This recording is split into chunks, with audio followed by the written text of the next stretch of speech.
Hello and welcome to week 9 of the Unconventional Man. Our stretching for this week is the seated twist. So the seated twist is a very common and enjoyable stretch because you will feel it in your hips, in your back, in your thighs, all the way through here. So our rules for making it easier, as in using your block, those do apply. Okay, so you can sit on a block and do everything that I'm going to do here. So just remember that. But I'm not using the block. So set up for your legs.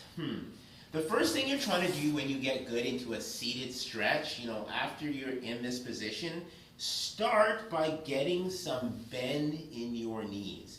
So that may look like this. So you may be grabbing your shin and pulling it in. Now notice as I'm doing these, I'm C-curving and letting my back fall away, because the most important thing at this point is that I close this knee joint, because closing of this knee joint, flexing that, creates a stretch or a different shape. Okay, so I can pull this way, or the other big way to pull is like this. Now, if I'm pulling this way, I can pull this shin down.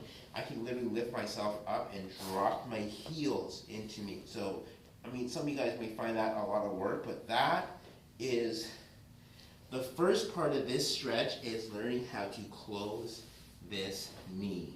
Okay, so once you've got the knee closed, now you're ready to start to get into the hips and the back.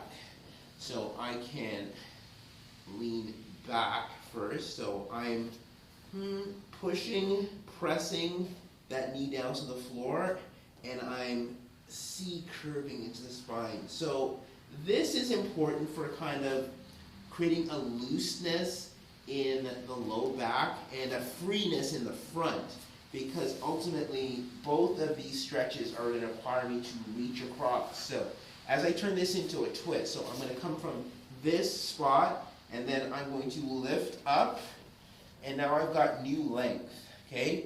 And so, in the twisting, this is honestly the first easy place to go. If you practice taking your chest over this thigh, even to the point where you can literally take your weight off the floor, that'll be a great start in the ability to rotate.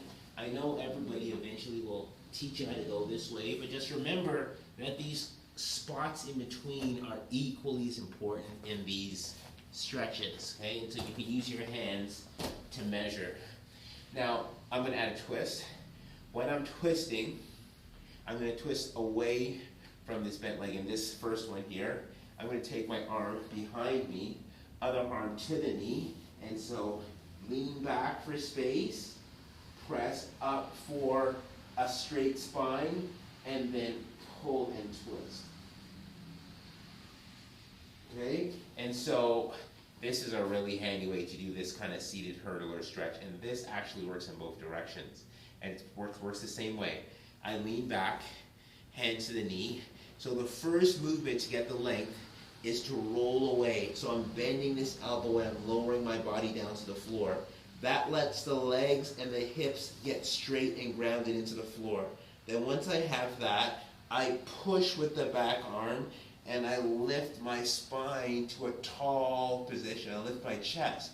And then from here, I'm going to use my hand in the knee to twist and rotate. And when you do it like that, that will give you the deepest feeling of the stretch, because it will work the full length of the spine and the hips together. Okay, so I'm switching side.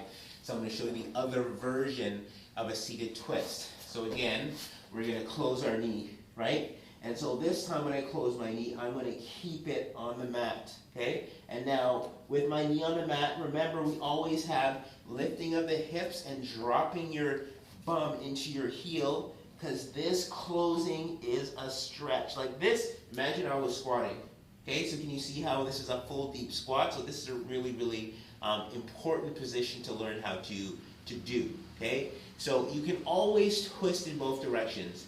Twisting over the knee will always be harder, so we'll start with the easier version. So we're going to take the hand back and lean back, hand on the knee, okay? Then the back arm presses to straight, okay? Watch how I work to keep my foot and my knee in place, and then once it's there, then it's a push and a twist.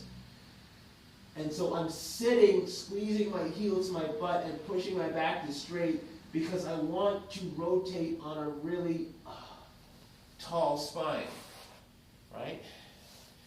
Whew. Okay, now the hard direction. So this direction, I mean, yes, it's easier if you take your leg out, but you know, that's part of what you're doing is learning how to pull it in. So once you pull this leg in, the idea is you want these knees to stay almost like they're vertical together. So you're going to keep pushing.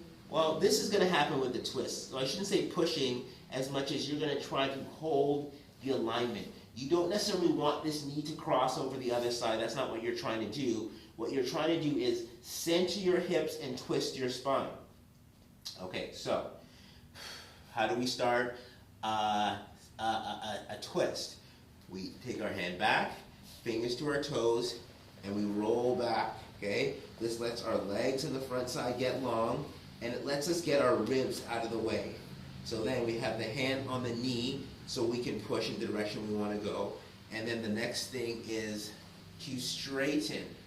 So just straightening put me in the stretch, right? And even if you have to work hard to climb your way up here, that's what you're doing. So you don't necessarily, once I get back here and my arm comes across, this torso is already twisted, yeah? So to make the twist effective and efficient into the hips, you put the hand on the knee and you use the strength and you just straighten the spine, which will increase the twist. Now, as I'm doing that, I am reaching with this other arm and pushing and twisting and lifting. So it's a twist and an extension together. And that's the thing that really makes both of those seated twists work really, really well. So, if you need to further, you can seated twist also with the legs crossed in such a manner. And that's also a really handy way to do all of your twisting exercises, sitting on your block or on your cushion. Did you like that one?